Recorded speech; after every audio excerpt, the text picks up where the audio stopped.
மதிப்பிற்குரிய மிதுனம் ராசி நண்பர்களே, சகோதர சகோதரிகளே, உங்கள் அனைவருக்கும் எனது கனிவான வணக்கங்கள்.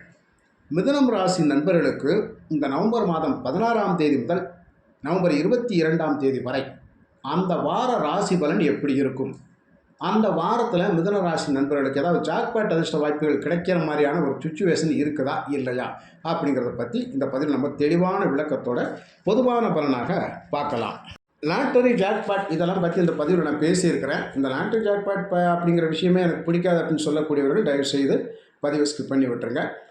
பிடிக்கக்கூடியவர்கள் அந்த நாட்டு வாய்ப்பில் ஈடுபடுறேன் ஐயா, எனக்கு ஒரு 6-7 அதிசயங்கள் கண்டிப்பாக வேணும் ஐயா, ஜஸ்ட் ஒரு முயற்சி பண்ணி பார்ப்போம், கடவுள் அருளால் ஒரு வாய்ப்பு கிடைச்சது அப்படின்னு சொன்ன என்னுடைய கஷ்டகாலம் நீங்கிரும் அப்படின்ற ஒரு எதிர்பார்ப்போடு இருக்கக்கூடியவங்களுக்கு தாராளமாக இந்த பதிவில் சொல்லப்பட்ட 6 எண்களை பயன்படுத்தலாம். சரியா நண்பர்களே? அதன் அடிப்படையில் உங்களுக்கு அந்த வாரத்தில் கிரக அமைப்புகள் பார்த்தாக்கா நல்லா சூப்பராக அருமையாக அமைஞ்சிருக்கு. நல்ல அமைப்பு, கோச்சார கிரகங்களுடைய அமைப்பு அருமையாக இருக்கின்றது. 10ல் சனி பகவான் வக்ரம், இதுவரைக்கும் ஜென்ம குருவாக இருந்தவர் அதிசாரத்தில் உச்சத்தில் வந்து வக்ரம் பெற்ற நிலையில் அவர் குரு 2ஆம் இடத்தில் தனபாக்கு குடும்பஸ்தானத்தில் உச்ச வீட்டில் இருக்கிறார். நல்ல அருமையான அமைப்பு.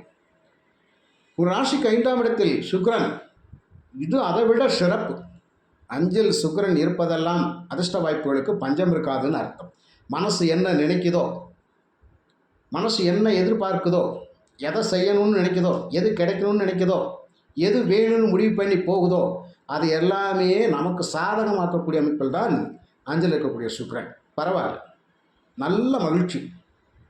குலதெய்வத்தினுடைய அனுகிரகம் அந்த வாரத்தில் கண்டிப்பாக உங்களுக்கு கிடைக்கும். ஒரு தெய்வீக சக்தி உங்களை ஆட்கொண்டுக்கிட்டே இருக்கும். கோயிலாக ஏறினேன், நிறைய வேண்டுதல்கள் வச்சுருக்கிறேன், ஒரு கட்டத்தில் எனக்கு அது நிறைவேறுமா, நான் எதிர்பார்த்துக்கிட்டு இருக்கிறேன். ஐயா, நிச்சயமாக நிறைவேறும். 5ல் சுக்கிரன் இருந்து 7ஆம் பார்வைகள் லாபஸ்தானத்தை பார்க்கின்றார். வாய்ப்புகள் உண்டு, அதிர்ஷ்ட வாய்ப்புகள் உண்டு. ஒரு லாபகரமான ஒரு சூழ்நிலைகள் அந்த வாரத்தில் இருக்கும். எதிர்பார்த்த காரியங்கள் கண்டிப்பாக சக்ஸஸ் ஆகும். நீங்கள் என்ன நினைக்கிறீங்களோ அது நடக்குன்றது தான் கோச்சாரத்தில் கிரகங்கள் சூப்பராக அமைஞ்சிருக்கு நான் சொல்ல வரேன். அது மட்டும் இல்லாமல் உங்களுக்கு ராசிக்கு 6ஆம் இடத்துல செவ்வாய் புதன் இருப்பாங்க, 3ல் கேது, 9ல் ராகு. சூரியன் முற்பகுதியில் அவர் இந்த நவம்பர் மாதத்தில் முற்பகுதியில் 5ல் சுக்கிரனோடு இருந்துட்டு பிற்பகுதியில் அவர் விருச்சிக ராசிக்கு போயிருப்பார். அப்போ இங்கே என்னையா நடக்கும்? இந்த 6ஆம் இடத்துல அப்படிங்கிறது உங்களுடைய 3ஆம் அதிபதி 6ல் இருக்கிறாரு. 6ஆம் அதிபதி செவ்வாய் 6லே ஆட்சி பெற்று வலுவாக இருக்கிறாரு. கூடவே ராசி அதிபதி புதனும் உங்களுடைய 4ஆம் அதிபதி சுகாதிபதி புதனும் செவ்வாயோடு சேர்ந்து இருக்கிறது சிறப்பாக அப்படின்னு கேட்டால் சிறப்பு தான். இதில் மிதுன ராசிக்கு ரொம்ப பாசிட்டிவான ஒரு நல்ல விஷயம் எதுன்னு கேட்டால் குரு 2ல் இருப்பது தான்.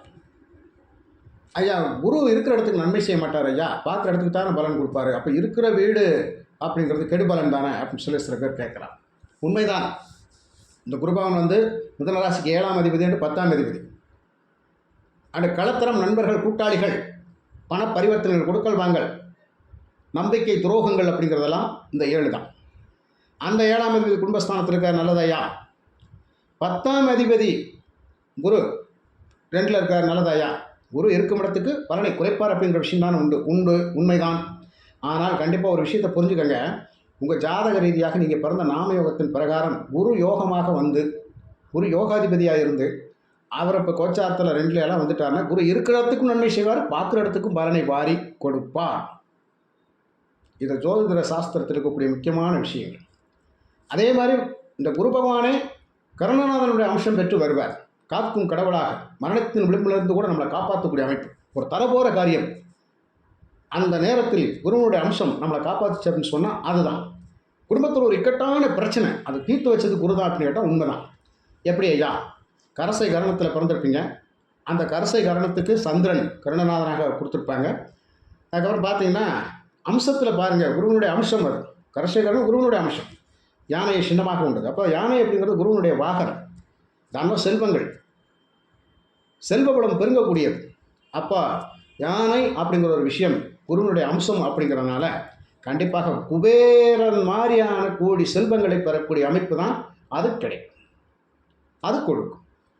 இப்போ சொல்லுங்கள், குரு 2ல் இருக்கிறது எந்த விதத்தில் நியாயம் அப்படின்னு? அதாவது ஜாதக ரீதியாக பார்க்கின்ற போது இந்த மாதிரியான விஷயங்களை தெளிவாக ஆய்வு பண்ணி பார்த்தா தான் உண்மை புரியும். ஆக கோச்சாரத்தில் குரு 2ஆம் இடத்துல இருக்கிற இடத்துக்கு நன்மை செய்ய மாட்டார், பார்க்குற இடத்துக்கு தான் பலன் கொடுக்குறோம். உண்மைதான். ஆரியா சொல்லு, குரு 2க்கு வந்ததுக்கப்புறம் தான் நான் கோடீஸ்வரன் சொன்னவங்களும் உண்மைதான். அதை நான் சொல்லிட்டு யோகாதிபதியாக வந்ததுக்கப்புறம் குடும்ப வாழ்க்கை சிறப்பாக போனது அதனால தான். ஐயா, குடும்ப வாழ்க்கை கெட்டு போனதே இந்த குரு 2ல் வந்ததுக்கப்புறம் தான். இப்படி பல விஷயங்கள் உண்டு. கண்டிப்பாக சுய ஜாதகத்தை தெளிவாக பார்த்து தெரிஞ்சுக்கணும். இது சொல்லக்கூடியது பொதுவான கோச்சார பலன். அப்போ 2ல் உச்சம் பெற்ற குரு அவர் பார்க்கக்கூடிய 5ஆம் பார்வை உங்களுடைய 6ஆம் இடம் கடன் ஸ்தானத்தை பார்க்குறார். கடன் தீரும் அப்படிங்கிற விஷயத்தை நம்ம புரிஞ்சுக்கலாம். எதிராளியுடைய தொல்லை தீரும். இது வரைக்கும் நம்ம கூட தட்டு நம்பிக்கை துரோகம் செஞ்சவங்க, நம்மளுடைய வளர்ச்சியடைய விடாமல் செஞ்சவங்க, நம்மளுடைய வளர்ச்சியை பார்த்து பொறாமப்பட்டவங்க, சூழ்ச்சி தந்திரத்தோடு செயல்பட்டு நம்மளை வீழ்த்தணும்னு நினச்சவங்க, இப்படியான பல பேர் இருப்பாங்க பார்த்தீங்களா? அவங்களுக்கெல்லாம் நீங்கள் ஒரு சிம்ம சொப்பனம் தான். இப்போ உங்களை ஒன்றுமே பண்ண முடியாது. சரண்டர். உங்கள்கிட்ட வாங்கி தினவங்களே இப்போ வந்து உங்களுக்கு சரண்டர். உங்களுக்கு நம்பிக்கை துரோகம் செஞ்சவங்களும் உங்கள்கிட்ட சரண்டர் ஆவார். உங்கள்கிட்ட பணம் வாங்கிட்டு போனவங்க கொடுக்காம இழுத்தடிச்சவங்கள கட்டாயம் கொண்டு போய் கொடுத்துடணும் அப்படிங்கிற எண்ணத்தோடு வந்து கொடுப்பாங்க. அப்போ கொடுத்த பணம் கைக்கு வர்றது இந்த காலகட்டத்தில். ஆனால் இனிமேல் பட்டு இந்த வாரத்தில் யாருக்கும் வாக்கு மட்டும் கொடுத்துறாதீங்க, பணமும் கொடுத்துறாதீங்க. வாங்குறதுல மட்டும் குறிக்கோளாக. இந்த வயதானவங்கள் உடல் உபாதைகளால் நோய் நொடி பிரச்சனைகள் இருக்குது ஐயா. உடல் நடுக்கம், கைகால் நடுக்கம், ஒரே மன உளைச்சல், நரம்பு தளர்ச்சி, இந்த மாதிரியான பிரச்சனைகள்லாம் இருக்குது ஐயா. உட்காரவே முடியல ஐயா, படுத்தே கிடக்கிற மாதிரி சுச்சுவேஷன்லாம் இருக்குது. ஏதாவது ஒரு 10 நாளாவது நல்லா இருக்குமா அப்படின்னு கேட்டால் அது இந்த வாரத்தில் நல்லா இருக்கும். கொஞ்சம் மருந்து மாத்திரைகள் எடுத்துகிட்டு இருப்பீங்களா, கொஞ்சம் நல்லா இருக்கும். அந்த ஆரோக்கியம் மேம்படும், ஒரு நிம்மதி. கடினமான உழைப்பு உழைக்கிறேன், பலன் இல்லை அப்படின்னு கேட்கக்கூடியவங்களுக்கு அந்த உழைப்புக்கு ஏற்ற ஊதியம் கண்டிப்பாக இருக்கும். வேலை செய்கிறவங்களே எனக்கு ஒரு மரியாதையே இல்லையா, கஷ்டப்பட்டு உழைக்கிறேன், உழைக்காதவன் பேர் வாங்கிட்டு போகிறேன், ஆனால் எனக்கு மரியாதை இல்லை. ஒன்றுக்கு மேற்பட்ட வேலைகள் நான் தான் செய்கிறேன், சும்மா சுற்றிட்டு கூட கும்பிட்டு போடுற வேலை நல்லா இருக்கிறேன், ஆனால் உழைக்கிற நான் ரொம்ப கஷ்டப்படுறேன் அப்படின்னு சொல்லக்கூடியவங்களுக்கு இந்த வாரம் உங்களுக்கு ஒரு மதிப்பு மரியாதை இருக்குது. இந்த இடத்துல அந்த கூழ கும்பிடு போடுறவனுக்கு வேலையை விட்டு துரத்தப்படுன்ற மாதிரியான ஒரு விஷயம் அவனுக்கு நடக்கும், உங்களுக்கு நடக்காது. அப்போ இந்த இடத்துல நீங்கள் மதிக்கப்படுவீர்கள். இந்த மாதிரியான நல்ல விஷயம் நடக்கும். அப்போ வேலை செய்யக்கூடிய இடங்களில் உங்களுக்கு ஒரு உழைப்புக்கேற்ற மரியாதை அப்படிங்கிறதுக்கும் உழைப்புக்கேற்ற வருமானம் அப்படிங்கிற நிச்சயமாக இந்த மிதுனராசி நண்பர்களுக்கு கிடைக்கும். உழைப்பில் ரொம்ப துரிதமாக செயல்பட்டுக்கிட்டு இருப்பீங்க. இப்போ சுய தொழில் செய்கிறவங்களாக இருந்தாலும் சரி, வேலைக்கு போகிறவங்களாக ரொம்ப பாசிட்டிவாக செயல்பட்டு இருப்பீங்க, துருதுருன்னு இருப்பீங்க. இப்படியான விஷயங்களெல்லாம் அந்த வாரத்தில் நடக்கும். அதுக்கப்புறம் குரு பார்க்கக்கூடிய 7ஆம் பார்வை 8ஆம் இடம். 8ஆம் இடம் ஆயுள் ஸ்தானம். இந்த 8ஆம் இடம் தாயா நான் சொன்னது ஜாக்பாட் அதிர்ஷ்ட வாய்ப்பு. ஒரு துரதிர்ஷ்டம் இல்லாமல் அதிர்ஷ்டம் மட்டுமே கிடைக்கக்கூடியது. 8ஆம் இடம் தான் புதையல் ரகசியம். அந்த 8ஆம் அதிபதி எங்கே இருக்கிறாரு? 10ல் இருக்கிறார் சனி பகவான். 8ஆம் அதிபதி 10ல் இருந்தால் சுய தொழில் பண்ணுறவங்களுக்கு இந்த காலகட்டத்தில் புதுசாக முதலீடு பண்ண வேணாம், புதிய தொழில் தொடங்க வேணாம் அப்படிங்கிற விஷயம் உண்டு. இருக்கிறத வச்சு கரெக்டாக கட்டி காப்பாற்றிக்குங்க. அதனால் என்ன ஆகுதுன்னு கேட்டால் நஷ்டப்படாமல் பார்த்துக்குங்க. ஆனால் அவரே பாக்கியாதிபதி அப்படிங்கிறனால ஒரு பாசிட்டிவான விஷயத்தையும் செய்வார். அப்போ எதன் அடிப்படையில் செய்வார்? கோயில் கோயிலாக ஏறினேன், நிறைய தான தர்மம் புண்ணியமெல்லாம் பண்ணேன், பலன் இல்லைன்னு சொல்லக்கூடியவங்களுக்கு இப்போ பலன் இருக்குது. புரியுதுங்களா? அப்போ நல்ல விஷயம் தானே. அப்போ தந்தையால் யோகம், தந்தை வழி மூதாதைகளால் ஒரு யோகம், முன்னோர்களால் ஒரு யோகம், தந்தை வழி சொத்துக்களால் ஒரு ஆதாயம், இப்படியான நல்ல விஷயங்கள் நடக்கும். உங்கள் ஆயுள் பலம் கூடும், உடல் ஆரோக்கியம் மேம்படும். துரதிர்ஷ்டங்கள் இல்லை, அதிர்ஷ்டங்கள் மட்டுமே. ஏதோ ஒரு விஷயத்தில் மிதுனராசி நண்பர்கள், அதான் சொன்னேன், லாட்டரி அதிர்ஷ்ட வாய்ப்புகளுக்காக முயற்சி பண்ணிட்டு இருக்கிறேன், பெட்டு கட்டிருக்கிறேன், ட்ரேடிங்கில் இருக்கிறேன், ஏதோ ஒரு விஷயம் பண்ணிகிட்டு இருக்கிறீங்க, ஜெயிக்கலாமா, கிடைக்குமா? கண்டிப்பாக அந்த வாய்ப்பு உண்டு. குரு பார்க்கிறார். தனகாரகன் 8ஆம் இடம் ரகசியத்தை பார்க்கிறார். ஏதோ ஒரு ரகசியம் வெளிக்கொண்டு வர போகிறோம், அது நமக்கு கிடைக்க போகுது. தாராளமாக முயற்சி பண்ணலாமே, கண்டிப்பாக முயற்சி பண்ணலாம். இந்த பதிவில் இருக்கிற 6 இலக்க எண்களை பயன்படுத்தி பாருங்கள், நிச்சயமாக உங்களுக்கு கிடைக்கும். ஆனால் சுயஜாதகம் நமக்கு கொஞ்சம் சப்போர்ட் பண்ணணும்னு வேறு சொல்லியிருக்கிறேன், சரியா? அதன் அடிப்படையிலையும் பார்க்கலாம். மற்றபடி பொதுவான விஷயம் இதுதான். அதே மாதிரி குருவும் இங்கே வக்ரத்தில் இருக்கிறார், சனி பகவான் 10ல் வக்ரத்தில் இருக்கிறார்.